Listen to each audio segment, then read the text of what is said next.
automatic washing machine mga mimasor at natatakot kang gumamit ng powder. Dahil nga syempre may napanood akong video na isa daw sa nagpapadumi ng ating mga automatic washing machine ay dahil sa chalk. So sabi doon, wag daw gumamit ng powder with chalk. So actually, hindi naman sinabi na bawal gumamit ng powder mga mimasor. Ang sabi lang doon is, wag kang gagamit ng powder na may chalk.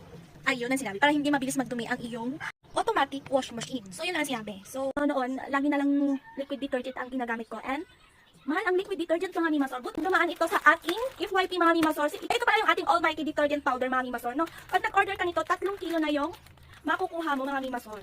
Ayan.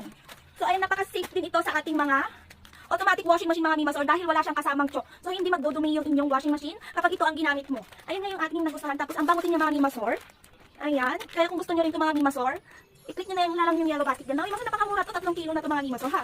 Ayan, 3 kilo na yan mga mimasor. Safe na safe ito sa inyong automatic washing machine dahil wala siyang chalk. Ayan, order na kayo mga mi. Ayan, alika, lagat tayo.